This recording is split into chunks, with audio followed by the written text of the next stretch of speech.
যখন আল্লাহ পাকের জাহান্নামের প্রজেক্টটাকে দেখার জন্য গেলাম, জাহান্নামের ভিতরে উঁকি ঝুঁকি দিয়া দেখলাম জাহান্নামের ভিতরে পুরুষের চাইতে নারী বেশি। জাহান্নামের ভিতরে পুরুষের চাইতে নারী বেশি।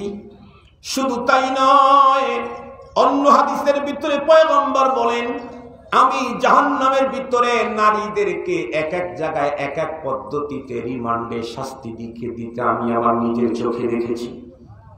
আম্মা জান আয়েশা সিদ্দিকার রিওয়ায়াত বলতে গেলে লম্বা সময় লেগে যাবে, ওই উপস্থাপনাটা আজকে করতে চাই না, শুধু একটু আপনাদেরকে শোনায় দিতে চাই।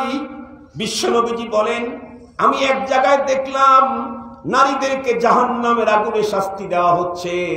চুলের উপরে পুরা বডিটাকে ঝুলে রাখা হয়েছে, চুলের উপরে মাথার চুলের উপরে পুরা বডিটাকে ঝুলন্ত অবস্থায় রেখে দেওয়া হয়েছে। আগুন চতুর্দিক থেকে আগুনের তীব্রতার কারণে নারীর মাথার মগজগুলি টকবক টকবক করতে আছে। নারীদের চিল্লানিতে আওয়াজ দুনিয়ার ভিতরে ঢুকলে মানুষগুলো বন্ধুরা আবার মগভূত হয়ে যেত, অচেতন হয়ে যেত। আর এক জায়গায় গিয়ে দেখলাম কিছু নারীকে শাস্তি দেওয়া হচ্ছে, তাদের স্তনের ভিতরে হুক ঢুকায় দিয়েছে, বড়শি ঢুকায় দেওয়া হয়েছে।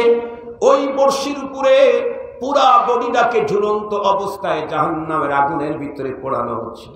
আর এক জায়গায় দেখলাম নারীদের জিহ্বার ভিতরে বড়শি ঢুকাইয়া তামাম বডিটাকে জাহান্নামের আগুনের ভিতরে ঝুলে পোড়ানো হচ্ছে। ও মুসলমান, এইভাবে 6 প্রকারের শাস্তির কথা তো এক হাদিসেই পয়গম্বর বর্ণনা করেছেন। আমি সবগুলি বলতে চাই না, শুধু একটাই বলতে চাই।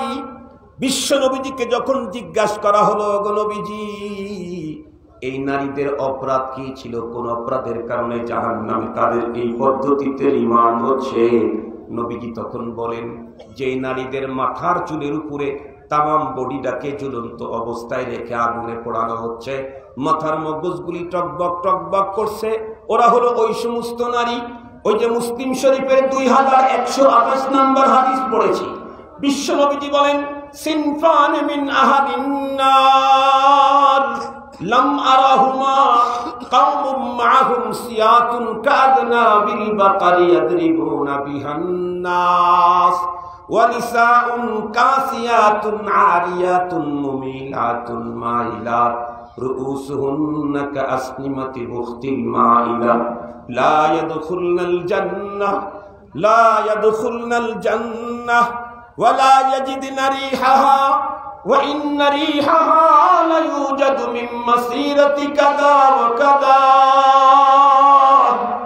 আয় আল্লাহ, তুমি আমাদের সকলকে আযাব থেকে বাঁচাও। আমিন বলেন, আমিন বলেন, আমিন। বিশ্ব নবীজি বলেন, 2 শ্রেণীর মানুষ জাহান্নামে যাবে, আমি তাদেরকে কোনোদিন দেখি নাই। তার মানে হলো এই শ্রেণীর মানুষগুলি পয়গম্বরের ওই পবিত্র যুগে ছিল না। নবীজির যুগ তো হলো খায়রুল কুরুনি কারনি সুম্মাল্লাযীনা ইয়ালুনাহুম সুম্মাল্লাযীনা ইয়ালুনাহুম। বিশ্ব নবীজির যুগ তো হলো খায়রুল কুরুনি কারনি। পৃথিবীর ভিতরে যত যুগ চলে গেছে সবচাইতে সুন্দর সোনালীতম যুগ হলো বিশ্ব নবীজির যুগ, সাহাবায়ে কেরামের যুগ, সাহাবায়ে কেরামের যুগ, বিশ্ব নবীজির যুগ।